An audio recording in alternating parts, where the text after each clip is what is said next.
Well, good evening, ladies and gentlemen. Thank you for being here. We are in Habakkuk chapter 2, verse 4. My intention was to get further than that. I've got a few things we'll look at. But we're basically going to look at chapter 2, verse 4, and then a little bit around that.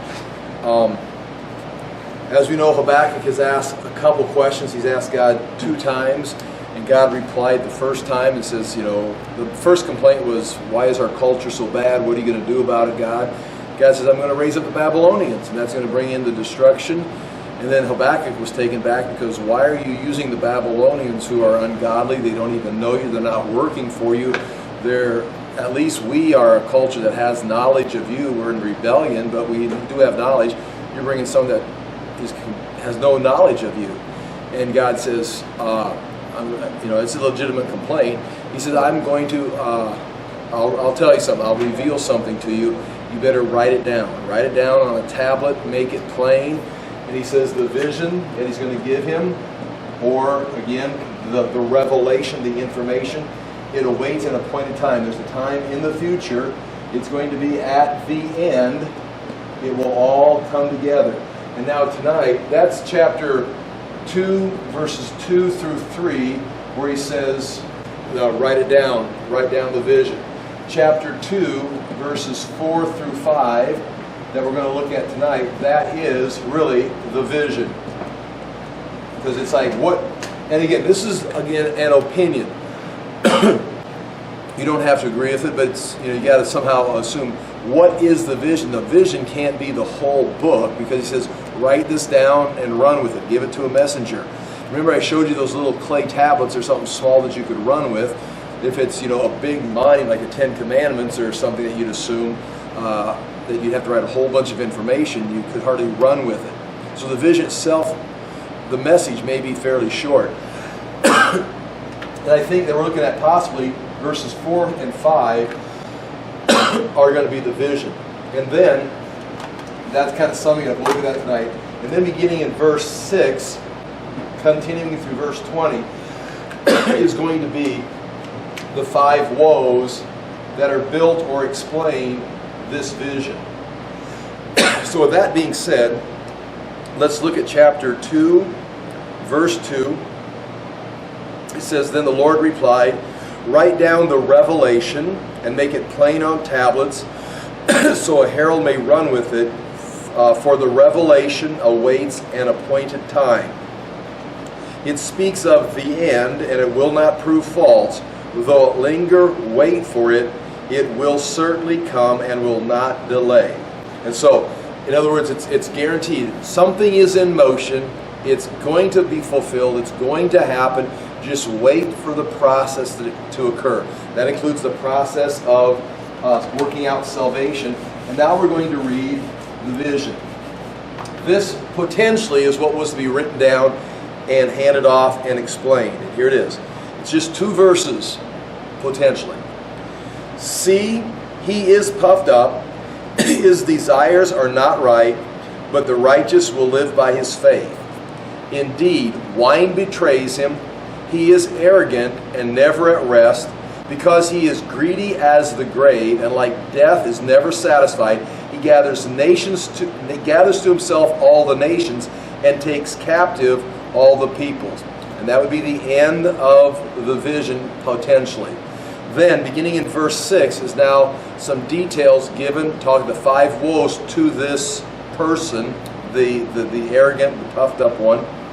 And it says, chapter 2, verse 6, Will not all of them taunt him with ridicule and scorn, saying, and then you've got the word woe, which is the first of 1, 2, 3, 4, 5 woes that are coming.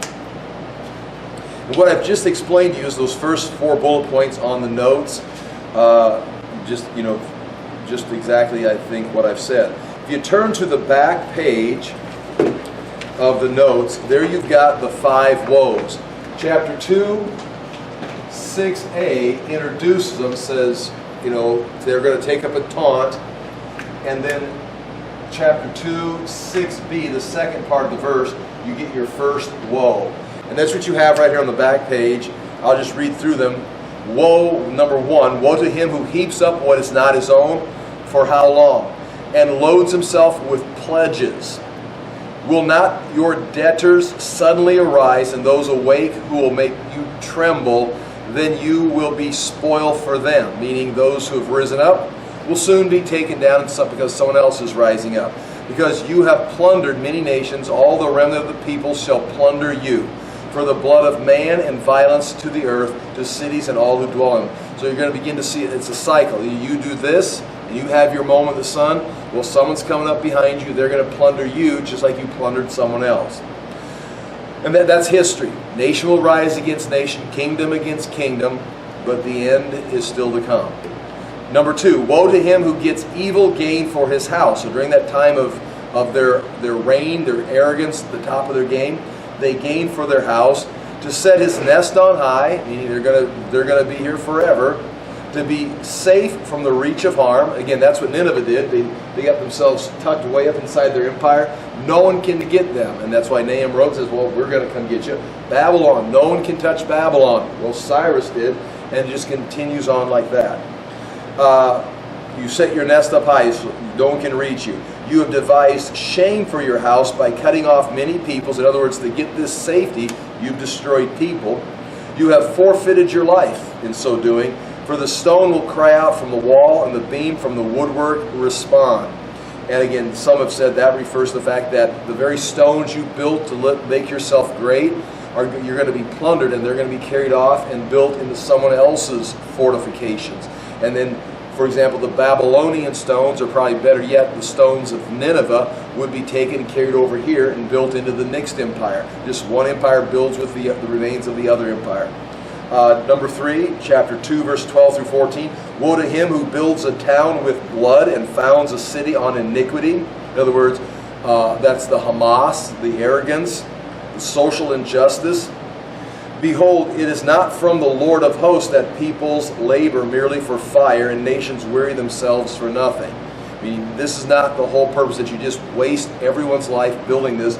For the earth will be filled with the knowledge of the glory of the Lord as the waters cover the sea. This is not the end. This cycle is not the fulfillment of God's creation. You plundering people, killing people, using sin to advance your cause, that's not what the earth was for. Eventually, it's all going to come down on you, and the Lord is going to have his place. And he's not going to just come to plunder. He's going to fill the earth with his knowledge. He's not going to use people as slaves or use people as plunder. He's going to bring blessings so they all may rise up together. Again, now be careful. That would be the goal of all of humanity. If we have a good government, we're going to want everyone to advance and not plunder people. But understand, this is not talking about communism versus democracy. This is talking about the ways of man and the coming kingdom.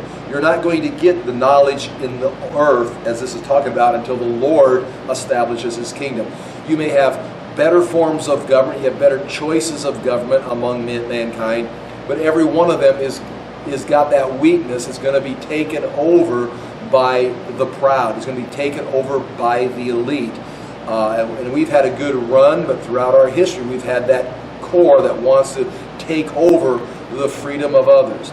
And to think that our freedoms could be taken away by a small group of elites, why would they do that?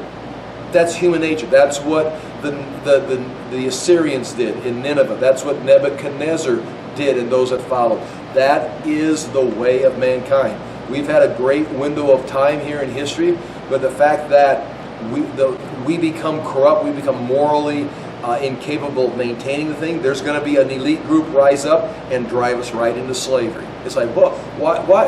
That would never happen. It always happens. That's what history is made. You've lived in a bubble of time where you had a democracy, a republic, that had a Christian influence, and as that's waned and corruption has set in, it's going to go right back to that vicious cycle. So the kingdom of God is what's going to bring about the knowledge of God. So we have right here, for the earth will be filled with the knowledge of the glory of the Lord as waters cover the sea.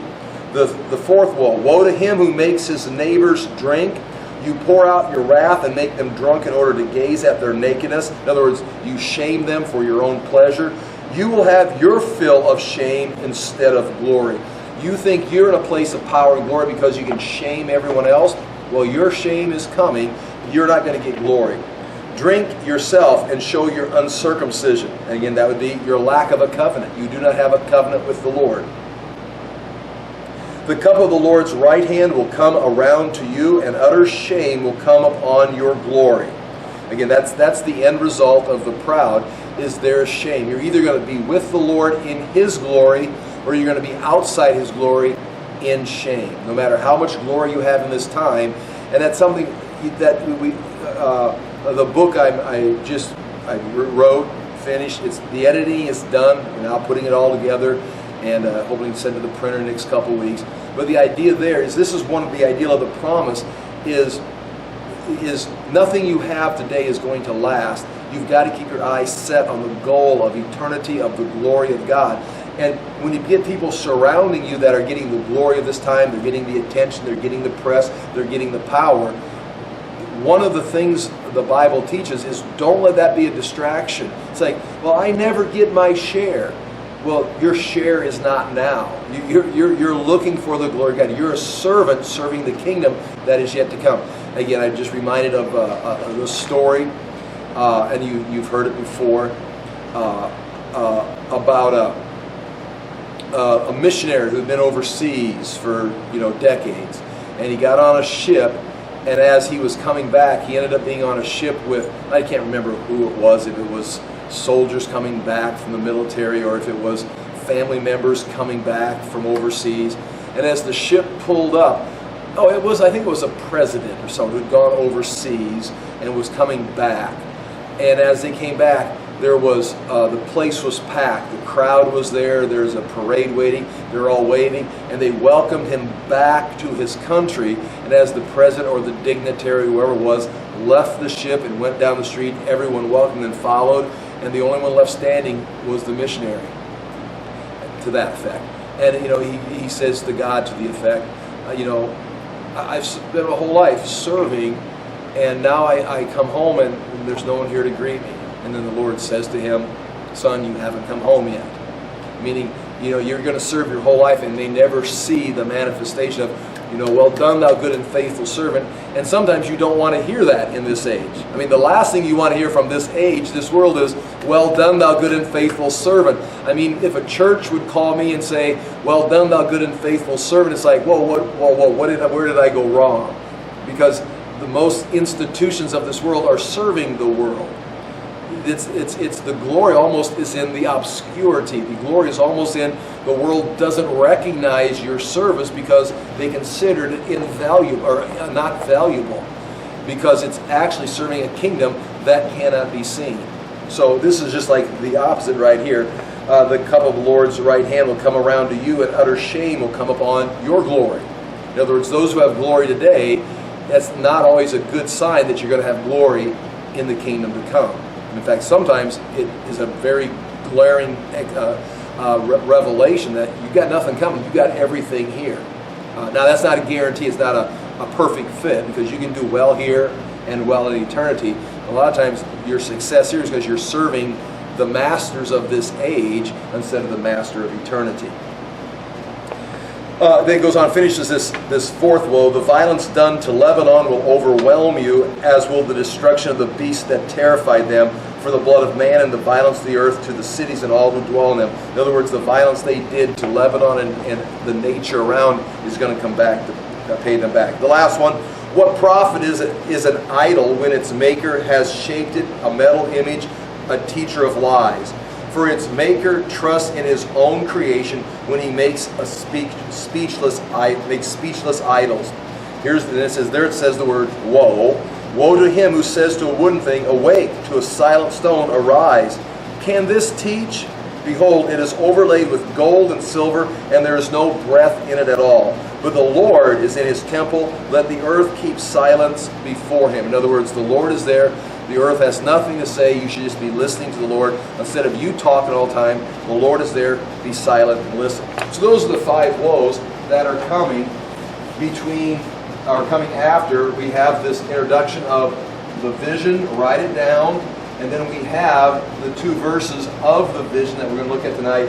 And then based on that vision, if this is the truth, then woe, woe, woe, woe, woe to the person that this is speaking about. So So I think what is going to be written down on the tablet is those verses we're looking at tonight. And here is that vision. We're going to go to the notes on page 1. And I've got there in the English Standard Version with the Hebrew underneath it. The Hebrew will be useful a little bit tonight. Did you get a set of notes? I took that on one. I don't think there's any more left. Does anybody have an extra? I didn't print. I printed 8 copies. Wait. I printed 80 copies, and there's 81 people here tonight. The camera doesn't know. You can always lie to the camera. Now there's 1, 2, 3, 4, 5, 6, 7. 1, 2, 3. Oh, 9. I got a copy. So I made 8 copies, and there's 9 people here tonight, to be brutally honest. Okay. Chapter 1, or page 1, chapter 2, verse 4. Behold, his soul is puffed up, it is not upright within him, but the righteous shall live by his faith. That's the vision that is being written down. And it's such a powerful vision that it's repeated in the New Testament, that second part, the righteous shall live by his faith, by Paul a couple times and by James. Meaning that vision ran into the New Testament and it captured the essence of the New Testament message. Saying the righteous shall live by his faith. So what you've got right here, it's this individual who is puffed up or is arrogant. It says his soul is puffed up and he is not right. Not right. Something's wrong within him. His soul is not right because he is puffed up. And then you're going to have, compared to that, we'll do a little better work on this in a moment, the righteous. And the righteous in his soul is got faith. He's looking somewhere else. The puffed up one, and I want to do a better job of saying this, I'm just rushing through it. The puffed up one is arrogant and is self-sufficient. And because he's self-sufficient, he's not looking for it. No one's self-sufficient. We are creatures. We need the Creator. But this puffed up one has a delusion that his success continues to reaffirm his false identity. His success, he keeps plundering nations. I can do whatever I want to. He becomes arrogant, and something's not right in his soul. Where the righteous person is the one who realizes, or the just person realizes, I'm not self-sufficient.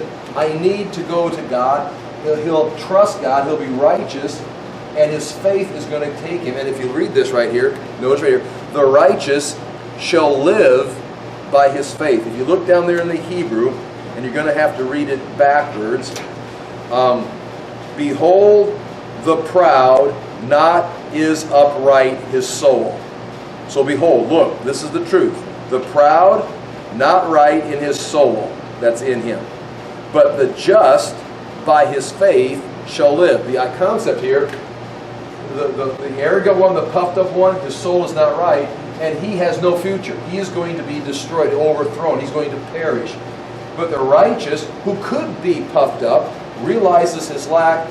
He goes to God. He trusts God. And he then is going to live. So the vision basically is this right here. The puffed up person is not right. It's not going to last.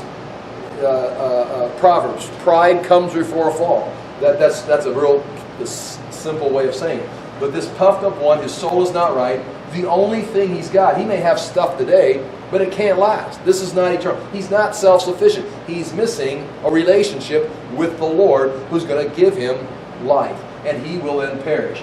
But the righteous one, he's going to be righteous because he's got faith, and that faith is going to cause him to live. The Lord is going to come and answer his problem. The Lord would answer this person's problems or his needs, but they're not looking. They have no needs. They're solving their own problems. They're self-sufficient. So basically, it's the self-sufficient person who is able to gain in this age, but is going to perish because eternity is not based on self-sufficiency. So I'll read this again. Behold, the soul is puffed up, or his soul is puffed up. It is not upright within him, but the righteous, in contrast, shall live by his faith. His faith will cause him to continue to live. On page 3, the rest of the vision, top of page 3. Moreover, talking about more additional information in this vision, wine is a traitor, an arrogant man who is never at rest, His greed is as wide as Sheol, like death. He has never enough. He gathers for himself all nations and collects all his own as peoples. And then chapter 2, verse 6 at the bottom. That'd be the end of the vision, I think. And then chapter 2, verse 6. Now, the summary, Habakkuk's explanation, shall not all these take up the taunt against him with scoffing and riddles for him, and say, woe to him who heaps up, and goes through the 5 woes. So those 2 verses, verse 4 and 5, is the revelation. That he, I think when it talks about, well, we'll get there. Let's go back to chapter 2, verse 4, and look through the notes and see if I can explain this. One thing you may want to look at is on page 2, point 15 on page 2. That's the order in the Hebrew where it's kind of a parallel. You've got these 2 people, you've got the proud, like I just wrote, you've got the proud, you've got the righteous. And then the proud, it is identified as something's wrong in his soul. It's not right. His soul is not right in soul. Okay, he's proud. There's something wrong with his soul. The result is going to be he's going to perish. He doesn't realize in his pride there's something wrong with his soul. So he's going to try and advance in the earth. And sure enough, in this case, it's bad. They're addressing Babylon. If it's Nabopolassar, Nebuchadnezzar's father, if this is written in 606, we're clearly talking about the Babylonians. If we're talking about the king of Babylon in 606, it's Nabopolassar, but Nebuchadnezzar is his general, his son is his general, and Nabopolassar is going to die right after the Battle of Carchemish, and Nebuchadnezzar, or when Egypt is driven out of Carchemish, and Nebuchadnezzar will replace him. So in 606, Nabopolassar is the king, but in a few months, Nebuchadnezzar will be the king. So it's Babylon, Nabopolassar, or Nebuchadnezzar is the he in the context of this verse. And so he, because he is proud, he goes off to try to accomplish things, and he accomplishes them and just continues to plunder, but there's something wrong in his soul that he doesn't recognize. And the result is he's going to perish. Where the righteous, by his faith, he is going to trust God. Faith means trust in God. They're righteous. They're looking for an answer. Now, we're going to talk about this word righteous. That is a judicial decision. They've been made right, not because of what they did, but because their actions were then taken to court and then evaluated. There's an evaluation handed down. The righteousness in the Old Testament, in the Hebrew word, if they're just, if they're righteous, is there's not necessarily this list of things you do, and if you do these things, you're righteous. These things that you do have to be evaluated by a judge. It would be an earthly judge or the Lord himself. They're going to look back and judge what you did. The Lord's got to make that decision. And this Lord is going to look back and declare this man righteous because of his faith. He came to the Lord for help, and so this man is righteous. Remember, you're not righteous because of what you did. You're righteous because of God's declaration. And here the ideal is, you're going to God saying, okay, I need help. And God says, the very fact you're here, I declare you righteous. Abraham believed God, and it was credited as righteousness. You ask God, you go to Jesus Christ, and you ask for help, you ask for salvation. He doesn't give you a list. These are the things. Okay, you want to be righteous? Then let's do these things, and I'll declare you righteous. How was he declared righteous? This righteousness has to be declared. It's a judicial decision by a judge. So it's not like, this guy's proud, and because he's done these things, that makes him proud. No, he is proud in his heart, and he won't look for an answer. This person has gone to God and says, okay, I'm not proud. I mean, it's a contrast. I'm not proud. I need answers. He's seeking God. And the very fact that he goes, I can't do this, I need help, boom, you're righteous because you've trusted God, and the result, you will live. And that's the vision. That's the beginning of the vision. These guys that are destroying everyone, conquering the world, gaining glory, and they're self-sufficient, something's wrong in their soul. They have no future. This can't work. Where they're righteous, not because you've done something, But you've gone to God and asked for help. You've trusted God. He's declared you righteous. The future's yours. You're going to have eternity.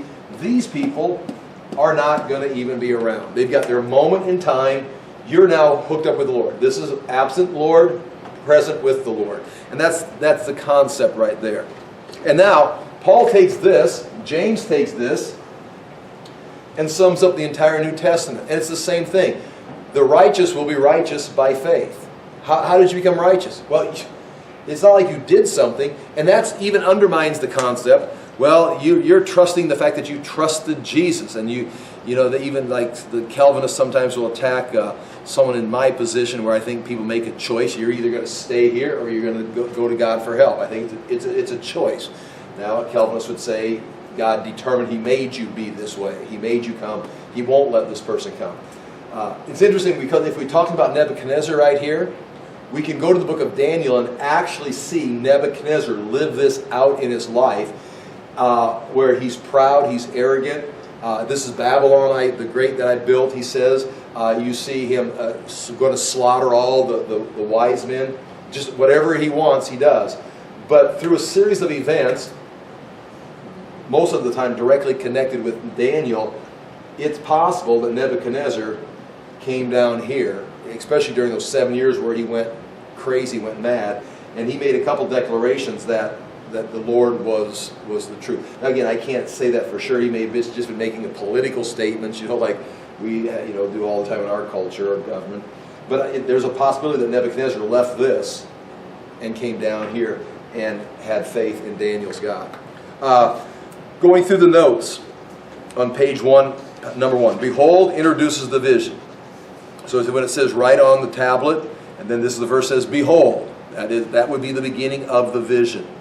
If you accept the concept that verse 4 and 5 is the vision that's being recorded, the revelation. The vision, the vision recorded in chapter 2, verse 4 and 5 is the Lord's response to the issue of Habakkuk not understanding. So this right here, this is revelation to Habakkuk and to his people, and God is trying to get them to look forward and see things from behind the curtain they've never seen or understood. Here it is. The enemy is the opposition, and I just told you that 606 BC, if that's when Habakkuk is written. It's Babylon, Nebuchadnezzar, or his father Nabopolassar. The Lord explains the enemy or the opposition's soul is puffed up, not upright. So the opposition, whoever this person is, if it's Nebuchadnezzar, if it's the Babylonian culture, it's puffed up and it is not upright, which is contrary to the righteous man who lives by faith and trust in the Lord. To explain the answer to Habakkuk's confusion, the soul of the opposition is compared to the soul of the righteous. So Habakkuk can't understand this, and God says, okay, here's the revelation. You're going to have the proud, and you're going to have those who have faith. The proud are going to perish. Those with faith are going to live. And then he goes on and talks more about the proud in the next verse. The word puffed up, and you can see in the Hebrew up there, it's the second word in from the right side, reading it backwards according to English. You can see the word is, here it's epela. In the Hebrew, the meaning is puffed up, bloated, tumorous, swell or swollen, and obviously it translates over as pride. It's not directly pride, it's something that is bloated. This man is bloated. And if they're bloated or puffed up, that's a good, very good image. It's not just pride, that's a character trait. Bloated or puffed up, you think of something that's hollow on the inside, that's just got this swelling shell, a tumor that's festering or something, and there's nothing there of substance. You attack it, it just crumbles. And so that's the meaning of this word. There's nothing there except the swelling, this shell. The opposition is proud and self-exalting. The proud person's own character is a flaw that prevents any correction. This person cannot be corrected. Now, because they won't accept an answer. They don't think they've got a problem. Now, I know how this feels. I mean, I've talked about it before. I'm not sure if it's just a universal character trait, but I know I've got pride. I mean, if I'm doing something, I don't want to change. I want to continue the way I'm doing it.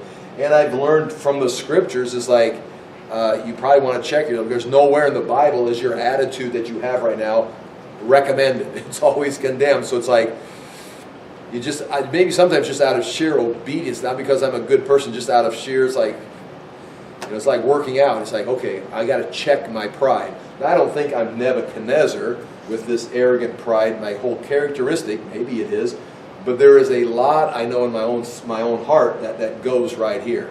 And once you identify it, it almost is just like this. It's easy to check because it's like it's just a shell. It's just this a buffer of self-protection, and just like be vulnerable, just let it down, and it's like and trust God.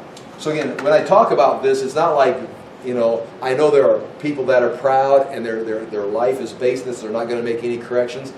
But I know the danger of this, and I know the feeling of this, because when I get proud, I don't want to change. I don't want to be corrected. I don't want to admit it's wrong. I'm going to continue to do what I'm doing. I'm going to prove it will work. And if you're wrong, like in this case, you're just digging your own grave.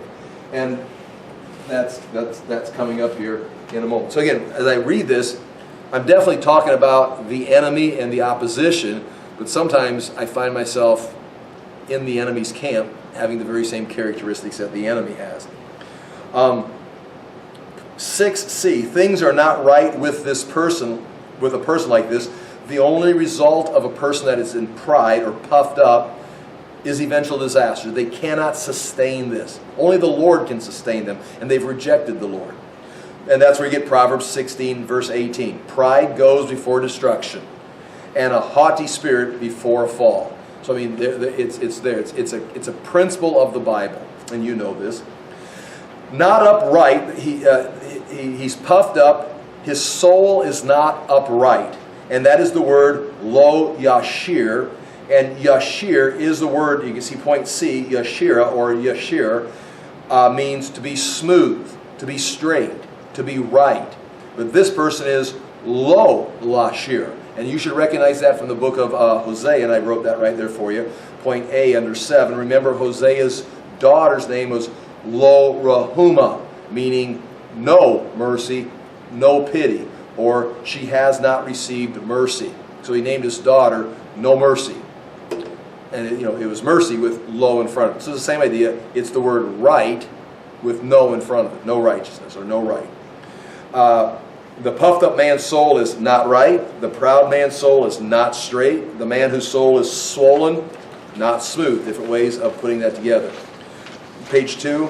The proud man has a soul that cannot be fixed or corrected by the Lord, so the man is doomed. The proud man presumes he has the answers, the strength, the resources. The success of a proud man confirms his false security and becomes a trap, a pit, and a snare for the man. He will not succeed. He may conquer the next kingdom. He may have a moment with the sun. He may plunder and build himself a palace. But it can't last. His house is built on the sand. It's almost like a formula. It's like geometry. There's just things that are truths. You can't change this. If you're proud and you succeed, it can't last. It's a shell. And again, point 9, the proud man cannot be upright because the proud man cannot be just. The proud man cannot be righteous. It's impossible to be proud and righteous at the same time. Because the only way to be righteous is to go to God for help. And the proud man can't even imagine needing help. Habakkuk's fear was that if the Lord does not intervene, the Babylonians and the nations and people like them will continue to succeed. Their success will continue to inspire them, meaning the Babylonians, they're successful here, and a good day, that encourages them to try again. They're successful again, and their pride just continues to grow. With every success, they just keep getting more and more arrogant and more successful. And Habakkuk is saying, when is this going to stop? And God's answer says, it can't sustain itself forever. It's going to continue to just cycle through. They'll collapse and be conquered by somebody else, and will just continue. Their success will continue to inspire them, and there will be no stopping them. But the Lord has given Habakkuk the formula. The proud are not upright. The proud are not self-sustaining. Instead, they are self-destruction. This is a path of self-destruction. And so the first half of the verse, chapter 2, verse 4, is contrasted with the just man or the righteous man. So the first part, we already looked at that, and we compared all. We know where this is heading. And now he switches down to the righteous man. The just man knows he needs the Lord and so begins looking for answers. So if you're proud, you're going to continue to conquer and seek success, and you're going to affirm this and just continue to swell up as this empty, festering tumor. But the righteous man is going to be the one who realizes that he needs help, and he's going to start looking for an answer. He's going to turn to God in faith, and by turning to God, God is going to declare that action righteous.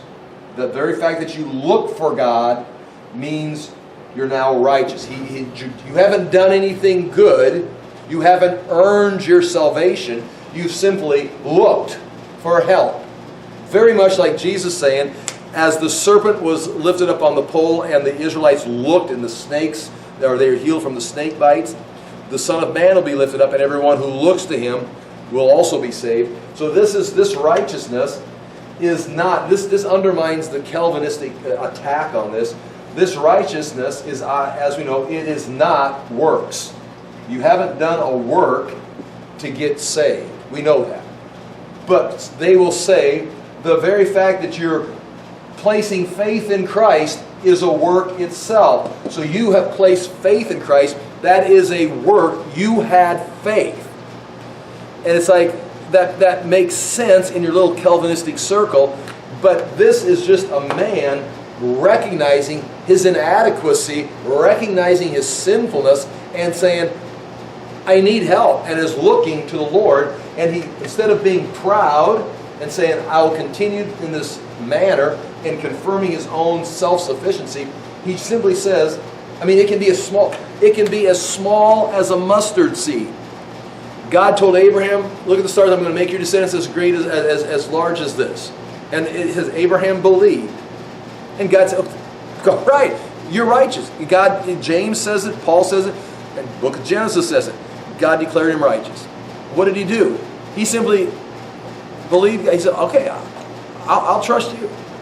You're righteous. He didn't do anything. He was judicially declared righteous because he looked to God for help. So the proud man will continue to self-sufficiency. The righteous man is the one who hasn't done anything. It's not like he's placing faith in Christ. What a great work you've done. You're just saying, I'm drowning here. The disciples in the boat, save us. And he saved them. If that's a work, you're just crying out to God, I can't make it. I need help. Those who, even on the day of the Lord, those who cry to the Lord on the day of the Lord will be saved. It says it, on the day of the Lord, if you're in that time of wrath, that God has, those who call on the name of the Lord will be saved. It's like they just realize, oh my gosh, everything's falling apart. I don't know, and they call on the name of the Lord. You're righteous. What did they do? They did the same thing we've done. We just called to God for help. We just have, surrounded this with a bunch of, again, there's nothing wrong with it, but we've got a bunch of doctrines and Protestant theology around what faith is. But basically, we recognize, help! You're righteous. God declares you're righteous. The proud man never says help. The righteous is not doing a work to become righteous. This was a proud man who simply said, help! And they became righteous. And now they're going to live. And that is the contrast. That is the beginning of the text that is being written on the tablet, is this revelation right here. Point 12 is what I've been talking about. Just or righteous is, and you can see the Hebrew word there, tzaddik, and then there's an additional beginning there, meaning just and righteous. This concept of righteousness, this is 12a, this concept of righteousness is directly connected to the idea of judicial standing. The idea is a person's actions or morals is not official until it is evaluated in a legal court or by a judge. A judge declares this person's righteous. And that's what's happening right here. If you cry out to the Lord, you're declared righteous. Let's go to Isaiah 5:23. I'm going to read these two verses. Isaiah 5:23. And you can kind of see a reversal of this. It's the same principle, but almost presented in a reverse way. Isaiah 5:23. And here you've got a list of woes, starting in chapter 5, verse 8. You've got a woe to you who add house to house. I'm in Isaiah chapter 5. You've got 1, 2, 3, 4, 5, 6 woes here Isaiah is speaking. The first woe is, woe to you who add house to house and join field to field till no space is left, and you live alone in the land. In other words, just keep buying up everybody's property. That's the elite, buying out everybody's property. And they just, where do those people all go? They just went driven into poverty. Verse 11, woe to those who rise early in the morning to run after their drinks and who stay up late at night. They're inflamed with wine. In other words, they're living the life of luxury. They've got so much that they get up in the morning and all that, just, rock and roll all night and party every day type of living. Verse 18, woe to those who draw sin along with cords of deceit and wickedness as with cart ropes, and who say, let God hurry, let him hasten his work so we may see it. Let it approach. In other words, they just keep pushing sin, saying that God's not going to do anything about this. In other words, they're mocking God. They're mocking in our case, the Christians, the believers who say there's a standard of righteousness. And they just keep pushing. How far can we go? You take this sin that was here. If it was sexual sin in the 60s, and then then in the 70s it got pushed. Then you got the homosexuality coming out of the 70s and 80s. That got pushed. You keep getting pushed further and further. Now into transgender and gender identity. Just how far are you going to push this? You had the sexual revolution of the 60s, and now here we are. It's like that's what's taking place there. Verse 20, woe to those who call evil good and good evil. See, the very fact that I challenged or mentioned gender identity, that's evil, because you shouldn't do that. You're not being tolerant. It's like, okay, well, who's wrong now? It's like they've pushed the sin so far, and if you identify it as sin, now you're evil for pointing out the sin. I mean, that's where Isaiah lived.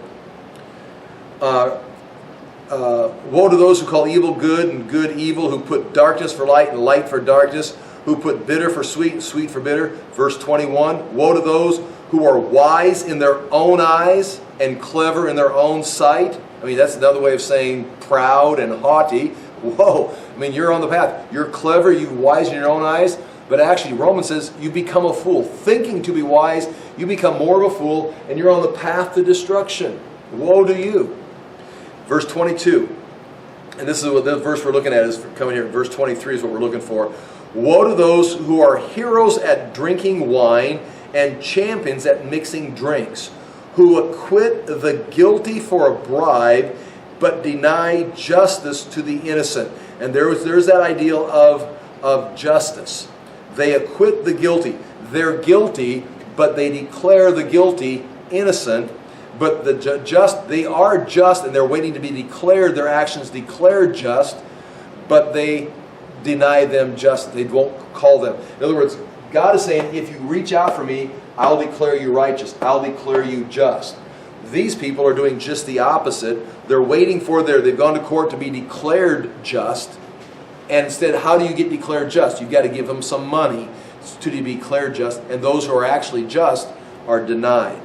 Therefore, as tongues of fire lick up straw and dry grass sinks down in the flames, so their roots will decay. In other words, there's only thing that can happen is judgment. I'll go to Job 13, please. Job 13. And Job is going to want to be declared righteous. That's a lot with the book. I mean, see, it's a long book, but basically, Job doesn't understand why all these bad things have happened to him. And we do, because God says he was righteous, he's upright, and told Satan that Job's not going to turn away from the faith. Even though he doesn't get anything in life, he loses things, he's going to continue in his faith. Well, Job has been advised by his friends, which appear to be 3 theological students from seminary, or you joke about that all you want. But they come and they give him advice, and they say, well, no, we've got all the doctrines here. Bad things don't happen to good people, basically is what they're saying, but they take a lot of turns talking about it.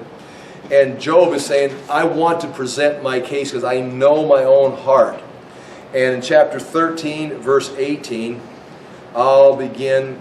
Oh man, here's a great verse. Chapter 13, verse 15, maybe the greatest verse in Job, maybe the greatest verse of faith in the Bible. Though he slay me, yet I will hope in him. Now wrap that, there's your hope right there. I'm going to trust God. If it means he's going to slay me in this life, I will still put my hope in God. If hoping in God leads to my being killed, being slain, I'm still going to stay with God. Though he slay me, yet I will. That's one of the verses when I was teaching this in Tulsa. That's one of the verses that caused me to that was the final one that I unhitched the cart to the Word of Faith movement. Going through Job, and it's like, wait, this isn't me. It'd been presented in a summary. I don't want to waste time on this.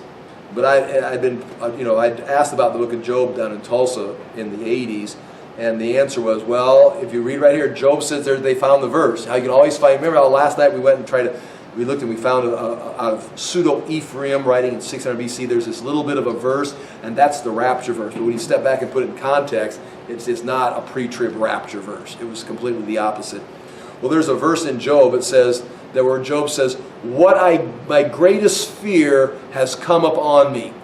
Boom, that's all the Word of Faith charismatics needed. Because Job had a fear. He feared these things, and God couldn't protect him. And it came down on Job because he feared. You got to have faith. In fact, you got to buy my cassette tapes right here, and I'll tell you how to have greater faith. It's basically brain delusion. Delude yourself and don't fear. Have confidence. Don't face reality. Live in a fantasy world. And you too will get the blessings of God. Basically, that was the message. And that's basically the message I bought when I was 25.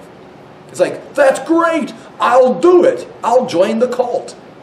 And then I started studying Job. And I asked, what was going on there? They said, well, Job had a fear. And greatest fear came upon him. If you've got fear, you don't have faith. If you don't have faith, bad things happen. Okay, I don't want to have fear, so then you just keep, I'm not afraid, I'm not afraid, I'm not afraid, I'm not going to die, I'm not going to get sick, I'm not going to get sick. Just think positive thoughts. That's positive reinforcement. And there's a truth to thinking positive thoughts, but it's not biblical faith. Because you read the book of Job, the author of the book begins, there was a righteous man who was blameless and upright and feared God, shunned evil. In other words, we start the book, Job is basically perfect. And then the angels came, and Satan came with them, and God says to Satan, have you considered my servant Job? Same lines. He's blameless, he's perfect, he's upright, he shuns evil, he fears me. He says, there's no one like Job on the earth. He says, Job is not bending his knee to your system. And then, of course, Satan says, he says, you just protect him. You just give him all these good things. Guess he'll take all his good things from him. He'll still worship me. And he comes back at the Knicks conference meeting a few months later, and God's like, how's Job doing? He says, you wouldn't let me strike his flesh. If I strike his flesh, he'll curse you to your face. God says, okay, go ahead, but don't kill the man. So Job gets boils and all these problems, and now he's got no possessions. He's lost all his money. His family's dead. And now he's all broken out. His body's being struck. And Satan comes back again. God says, have you considered my servant Job? It's like, He's still upright. He has not turned away from me. And now we go to Job. With that being said, now we know what happened. And he's sitting on this pile of ashes. It's like, what's wrong? And his theology's all, just like Hosea or Habakkuk was, his theology had this system of theology. It got wrong because God's going to destroy Israel or Judah with the Babylonians. Say, whoa, that doesn't make sense. Well, Job is doing all these things trying to live right before God. Now, this is before Israel. This is probably around 2000 BC because Job's age matches Abraham's age. And there's no mention of the Levitical priesthood, no mention of Israel, no mention of the chosen people, nothing. There's not even an idea of Israel being God's chosen people. It's probably before or at the time Abraham was called. I would put, again, this is me just speculating, Abraham, Melchizedek, Job, all in the same as contemporaries as he'd be like one of the Melchizedek priest type guy that you have there. Nonetheless, Job then, while he's sitting on the ash heap and his friends come, he wants the chance to go to God, and he's mad at God. He says, I've done my part. I want to see God in court. I want to be declared righteous. He says, I'm blameless, I am upright, I fear God, and I shun evil. So the author describes Job that way. God describes Job that way to Satan. And when it all falls apart, Job describes himself the same way. So you've got three testimonies. Job's character and behavior is not the problem here. The problem is this angelic warfare, and it turns into, that's all taken care of. But what ends up being the problem is Job can't wrap his mind around this angelic warfare, that he's a pawn in this game, and he's got to trust God. And so here he's arguing right here. He says in verse 15, though he slay me, yet will I hope in him. I will surely defend my ways to his face. Indeed, this will turn out for my deliverance, for no godless man would dare come before him. And I'm in Job to verse 23. That's where I'm setting. Where am I at? Oh, 13, verse 18. Okay. He's saying, I'm going to go to God. My hope is in God. If I'm going to get justice, it's going to be before God. And if I go to God and he slays me, I'm still going to go to God. That's the only way I'm going to get a fair deal out of this. He says, the very fact I'm going to go to God for an answer would indicate my innocence, because no guilty, godless man would go to God and say, I want you to make a fair decision. He says the very fact I'm going to go to him and am being bold is a clear indication, he's arguing with his friends, is a clear indication I consider myself innocent. Listen carefully to my words. Let your ears take in what I say. Now that I have prepared my case, I know I will be vindicated. In other words, I'm all prepared. I'm going to go to verse 22. Then summon me and I will answer. I may read this in. I rushed through it. He said, I prepared my case in verse 18. Verse 19. Can anyone bring charges against me? If so, I will be silent and die. If you can find what I've done that deserved this catastrophe, show it to me and I'll go, you're right. I'll be quiet, you win the case, and I'll just go ahead and fade away. I'll die. Only grant me these two things, O God, and then I will not hide from you. Withdraw your hand far from me and stop frightening me with your terrors. In other words, stop punishing me and stop intimidating with your glory, so I can come to you face to face like a man and argue my case like I argue cases in court. Because if you read early in the book, Job was some kind of a lawyer or attorney who would argue in the courts for the widow and the orphan. He would go out and he'd go and defend them in the courts, and then all these things came upon him, and he was the defender of the orphans. And so now he wants to do the same thing. He wants to go to God face to face and have a debate. But first of all, God's punishing him and will crush him on the way. Plus God's glory will terrify him. So just tune those things down, and I'll make a case for myself. Then summon me and I will answer. Or let me speak and you reply. You ask me to come and I'll defend my case. Or if you want to go first, you'll speak and I'll defend my case before you. How many wrongs and sins have I committed? Show me my offense and my sin. Why do you hide your face and consider me your enemy? He's asking for a court case there in chapter 13. Get it right there. Okay, now go to chapter 40, verse 8. I got to keep moving here. Chapter 40, verse 8. The book of Job, we should take time and go through it. It's just there's so much. I've taught it before verse by verse twice, not in West Des Moines. You've really got to kind of get set, because it's like, I don't want to say reading Shakespeare. I've never read Shakespeare. But you just got all this flowery language. It's like if you don't pay attention, it's just like, you could say like, I want to defend myself before God. Okay, you said it. But Job will say it like in 2 chapters. And just like, what? It'd be boring because I keep saying the same thing over again. He keeps using illustrations. Okay, now we're in chapter 40, verse 8. And, here's chapter 40, verse 1. Job has been asking, I want to stand before God and be declared righteous. Chapter 40, verse 1. The Lord said to Job. Now here's the kicker. He's never comes to Job and says, here's what's going on, Job. Satan and I are having this debate. Satan and I'm trying to prove my point. He never says that to Job. He just comes down and challenges Job. And the basic answer is, Job, do you trust me or not? And Job says, I do. And God begins to ask him a bunch of questions he can't answer. He says, you don't even have the ability to understand how to ask me a question.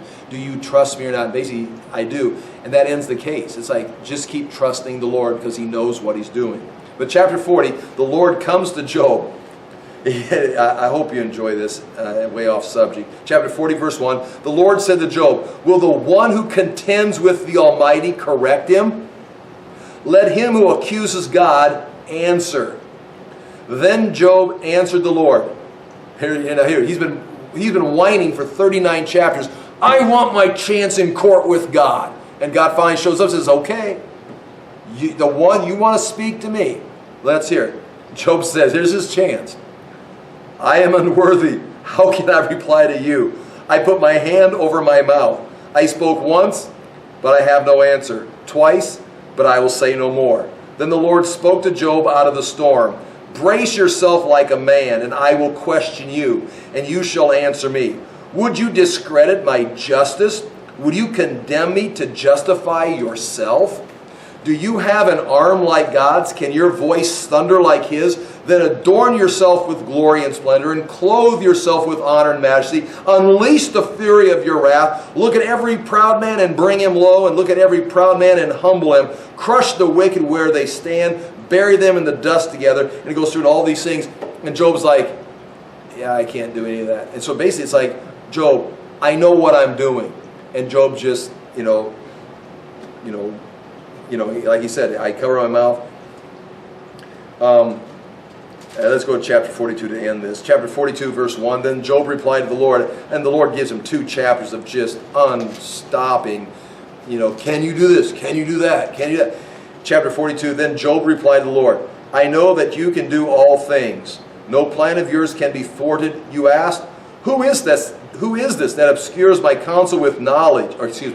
You have asked, who is this that obscures my counsel without knowledge? In other words, who's come into my court railing about some court case and you have no knowledge of anything?